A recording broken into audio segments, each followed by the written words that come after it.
What's up, everybody, and welcome to the new segment of High Performance Trader called Market Mind Games, right? So in this segment, right, we're going to be breaking down all the nitty gritty. We're going to be breaking down why it is we make the decisions we do that keep us from making consistent gains, right? We're going to be breaking down emotional states. We're going to be breaking down fear. We're going to be breaking down greed. We're going to be breaking down acceptance. We're going to be breaking down, once again, why it is we make the trading errors that we do, right? And in this segment, we're going to be breaking down why we do not respect our stop loss, right? So once again, guys, the overall goal of market mind games is to combat the conflicting beliefs that are holding you back from executing your trading skills flawlessly, right? I'm talking about the beliefs that you have deep in your core, right? That leads you to make these bad decisions. We all know we need to follow risk management. We all know we need to respect our stop loss. Yet sometimes we don't. That's a conflicting belief. That means at one point back in the day, you've gotten lucky where you were down 80% on your trade and the trade came back, right? And you experienced a massive change in your emotional state. You literally went from shame, fear, and guilt, which is very low, to a very high emotional state, happiness, joy, gratitude, extremely fast. So every time something like that happens, you form a neurological pathway in your brain, right? And I want you guys to think of neurological pathways like a filing cabinet. Every time you go through an experience in life, you form a neurological pathway. And once again, this is a way to store information, right? So now the next time you're in that scenario, your brain is going through these billions of neurological pathways that it can literally happen in milliseconds, right? Where you go, oh, one time in the past, I was down 80%, and then Powell came out and some great news came out and the market went through the roof and I made all my money back and more. What if that happens again? And that one thought, that pathway, that emotional state will then lead you to make a horrible trading error where you go, oh, okay, I'm just going to disrespect my stop loss. Maybe we'll get lucky. Oh, it's coming down to a support anyways. Buyers should show up, right? And then we start breaking our rules. Now, every time we break one of these rules, we then alter our chances of actually attaining consistency, right? So before we get started, let me just break down the frequency chart real quick. So the frequency chart is based, once again, we are always experiencing and operating out of a emotional state, right? Now, based on the emotional state we're in is what frequency we're at. See, every emotional state is a vibration, right? When you're very happy, right? When you're experiencing love and enlightenment, peace, right? You're very thankful, gratitude. These are extremely high frequency emotions, right? Once again, high frequency emotions, right, lead to high frequency behavior, which leads to great results. On the flip side of that coin, low frequency emotions such as shame, guilt, fear, desire, right? These low frequency will lead to low frequency behaviors, and then low frequency behaviors lead to bad results. Once again, this doesn't just apply for trading. This is life. Anytime you're operating out of a low frequency, you're going to make the wrong decision. Doesn't matter what's in front of you. Doesn't matter the opportunity. You're not going to be able to see it well. See, these emotional states control our perception, right? And then our perception then creates our relationship, that neurological pathway, with whatever it is we're dealing with, right? So if I'm constantly operating out of a low frequency when I'm trading, I'm going to build the neurological pathway with the market that it's a fearful place, that it's a place where betrayal happens, right? And where anxiety's through the roof. See, and then when I look at the market in that perspective, I'm going to consistently make the wrong decisions, right? So it's very important, guys, to understand what frequency you're operating out of and why, and the beliefs that put you there, right? So in this lesson, I'm going to make these quick.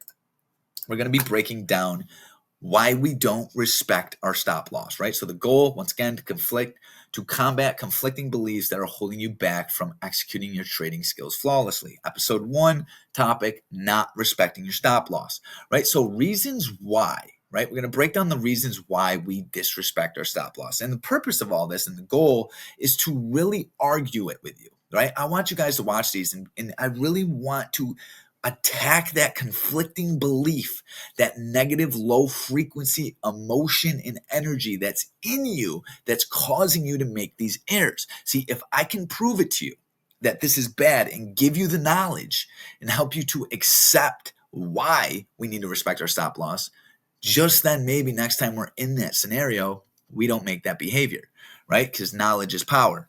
Awareness is power, right? So once again, number one, and you guys are going to hear this in a lot of these market mind games episodes, is ego. See, ego is going to get you every single time. See, as humans, we're extremely selfish and we're always worried about the way we look, the way we feel, and our performance, etc.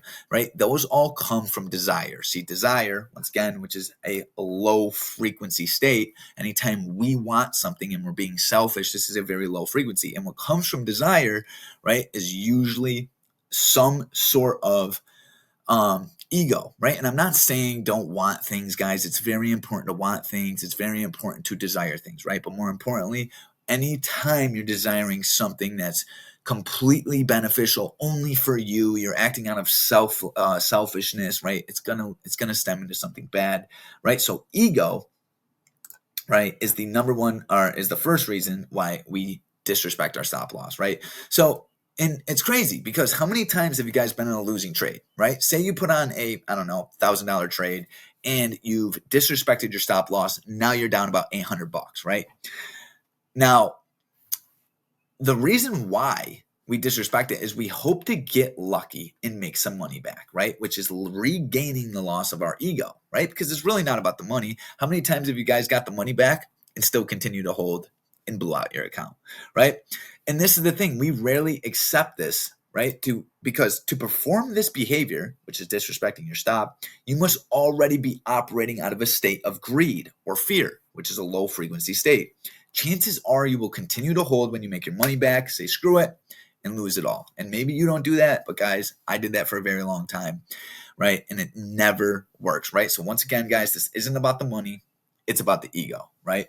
Number two, loss aversion, right? So loss aversion is a proven study that humans tend to fear loss much more than they desire gain, right? A quick example, how many times, guys, have we been up, let's just say, I don't know, $100 on a trade, 200, and then we start to get comfortable with that gain, right? Like it becomes familiar with us, right? A good trade makes $200, right? So anytime you start to hit that number, you get very afraid of giving it back, right? And we all know the market moves in a very structural fashion, which means pullbacks, right? And so basically, we don't like to hold through pullbacks, right? We haven't accepted the fact that, yeah, we may be up now, but maybe the market moves against us and we give it all back. See, when we don't accept that, we're operating out of a state of fear, right? We're operating out of a state of greed, low frequency states, which lead to low frequency results, right? So loss aversion not only, right, has the fear aspect to it, but while we're in that state of fear, it raises cortisol levels, right, which is a stress hormone, right, causing us to experience that shame and guilt, which is very low frequency emotional states. And then these emotional states are a direct result of us not sticking to our trading process. See, this is why I'm always talking about, guys, not breaking character. See, anytime you come up with a process, right, something that you want to implement day in and day out that's going to give you consistent results, and you break that process, you're breaking character. Every time you break character, you're then going to experience shame. You're going to experience guilt, right? And this will literally give you these once you're in these horrible states, right? Then you make even worse decisions, right? So once again, it's very important for us to not break character. Number three, enhance your emotional state. See, so while we're feeling this way, loss aversion, right, and we're very afraid, we don't want to lose any more money, right, our mind is constantly looking for ways to enhance that state of being, right? We don't want to feel that way.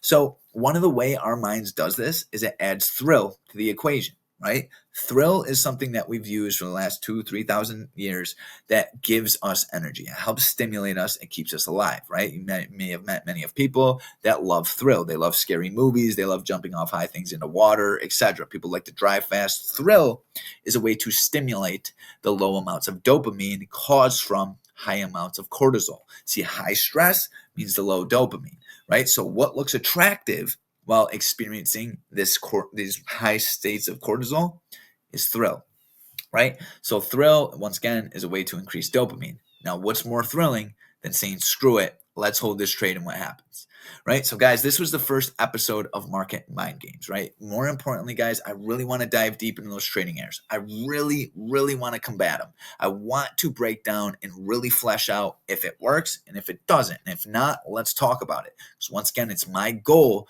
to prove to you this is not what works. If you guys want or request any topics, drop them in the comments below. I'll see you in the next lesson.